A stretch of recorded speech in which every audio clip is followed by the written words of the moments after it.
Hi, Cancer babies. It's Maria, insightfulastrology.com. Welcome to your February monthly forecast. You guys are probably settled into the new year energy by now. And what I'm talking about isn't just the new year, it's the fact that Jupiter and Saturn have both shifted out of Capricorn and into Aquarius, which means you've got brand new karmic lessons, cosmic growth opportunities, and all sorts of happenings in your eighth house, which is the area of your chart that connects to other people's money, other people's resources. This is also intimacy. So let's talk about how confronting certain fears or certain limitations in this area of your life can lead to major growth opportunities this month, actually, in February. So in February, we've got Venus moving into the same area of your chart, the eighth house. We also have Mercury retrograde in the eighth house until the 20th. Now, with Mercury retrograde in your eighth house, I know that right now your mind is fuzzy. You're going back and forth trying to resolve a financial issue. This could be about a settlement. This could be about money that was owed to you. This could be about money that you owe, taxes or debt, something like that. There's also some back and forth conversations with your spouse or partner if you have shared resources connected to him or her. But there's a very big light happening this month in this part of your chart, because the two benefics in astrology, Venus and Jupiter, are both going to be in your eighth house. And we are having the annual Venus-Jupiter conjunction in your eighth house as well. And it's on the same day as a new moon, which occurs in your eighth house on the 11th. So Venus moves into your eighth house on the 1st. And he crashes into Saturn. She crashes into Saturn first on the 6th. And squares Uranus, bringing some unexpected reality check with financial matters to you. And just when that happens, a few days later on the 11th, you get this brand new opportunity with an eighth house matter. Maybe you can apply for a loan or mortgage. Maybe you decide to move forward with an investment. Maybe you get that seed money that you need for a new business. There's a lot of energy here. This could be you hiring a new financial advisor or accountant, okay? Whatever is the most important for you right now in terms of resources and focusing on long-term financial security for yourself is where this energy is going to go for you. But it does look positive because on the 11th, that new moon has the Venus-Jupiter conjunction attached to it.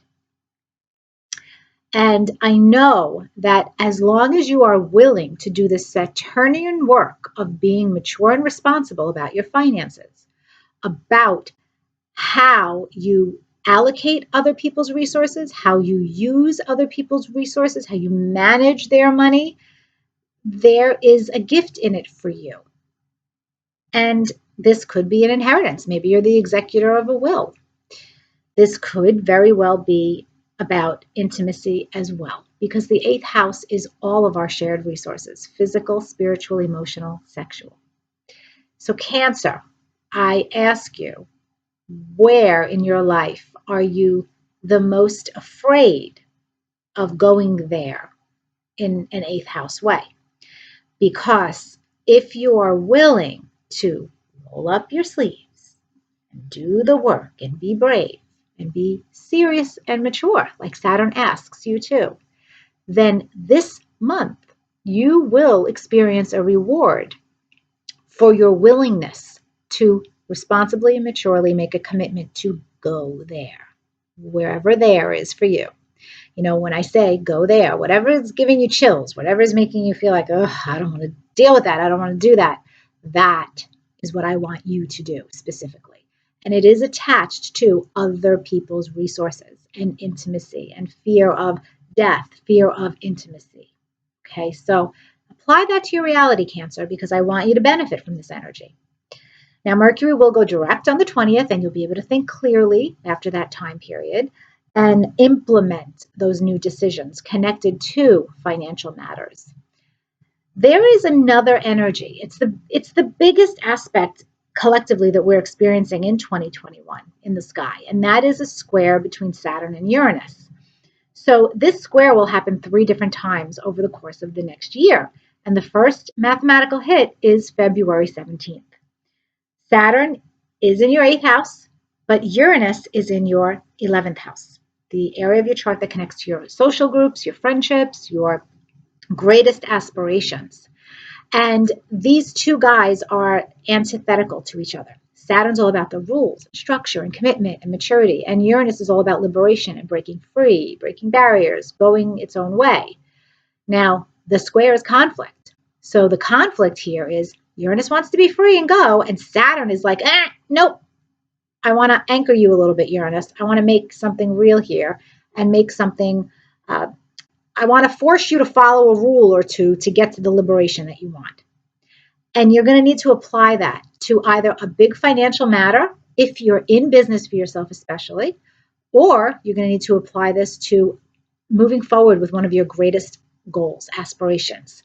Saturn is saying, yes, go be free and liberated and do all this ingenious stuff that you want to do, but you have to do it in a very responsible, methodical, strategic way. Because if you don't, I'm going to ruin your life. That's what Saturn's saying to Uranus. So there's a big goal, aspiration that you have, that you've got to kind of balance these two energies as best you can in order to succeed. So the month winds down with a full moon in Virgo. And for you guys, that lunation occurs in your communication sector. It is not difficult for you. Okay, earth and water are compatible. So this full moon very likely will lead to fulfillment for you, gratification. Maybe there is a welcome ending to a contract. Maybe you're finalizing an agreement that you've been going back and forth with someone negotiating for a while. It is also possible that you are hearing emotionally fulfilling news from a sibling, from a cousin, from a neighbor. And you might let go of a car, let's say sell a car to get a new one, that kind of a thing, mundane things like that, little transportation issues with 3rd house happenings. You could also decide to take a short trip. That's very fulfilling and gratifying. So your month is really about 8th house matters. That's the gist of your month, Cancer. I just want you to remember that while it's true that you have the planet of karma in your 8th house, and overall there is a serious lesson of responsibility and maturity there, it's not a miserable month in 8th house matters, because Jupiter and Venus are working on your behalf to help you grow as long as you are taking the responsible route. Okay, so thank you guys for watching, liking, sharing, subscribing, and of course, I appreciate your kind comments. If I can help you in any way look at your life and astrology during a personal consultation, just click that link in the description box below, and we will be talking very soon. Bye-bye.